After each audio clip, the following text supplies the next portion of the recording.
আসসালামু আলাইকুম everyone, welcome to my নকশিমে ব্লগে। কেমন আছেন? আশা করি ভালো আছেন। আলহামদুলিল্লাহ, আমিও ভালো আছি। তো বাজার থেকে কি কি কিনলাম সেটাই আপনাদের সাথে শেয়ার করব। তো চলুন ভিডিওটি শেষ পর্যন্ত দেখতে থাকুন। ভিডিওটি ভালো লাগলে প্লিজ সাবস্ক্রাইব করে পাশেই থাকবেন, লাইক কমেন্ট শেয়ার করবেন। তো আমি একটা পাইকারি বিস্কিটের দোকানে গিয়েছিলাম। তো ওখান থেকে কয়েক ধরনের বিস্কিটের প্যাকেট আমি নিয়েছি।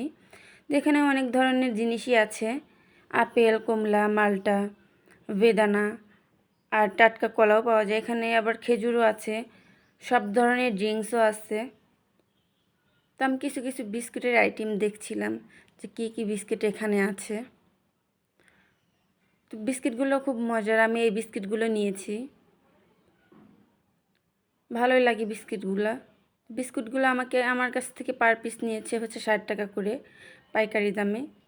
খুচরা কত করে বিক্রি করে আমি জানি না। তবে এখান থেকে প্রায় 5টা না 6টা বিস্কিটের প্যাকেট নিয়েছি।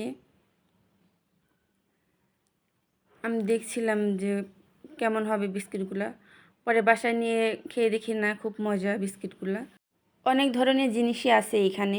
তো আমি আমার বাবার বাড়ি গিয়ে ওখান থেকে বাজারে গিয়েছিলাম। তো এখানে আমাদের রান্ধুনি বাড়ির বাজার বলে এটাকে। তো আঙ্কেলটার হাত কেটে গেছে, ওনার সব কিছু বিক্রি করতে বা প্যাকেট করতে খুব কষ্ট হচ্ছে।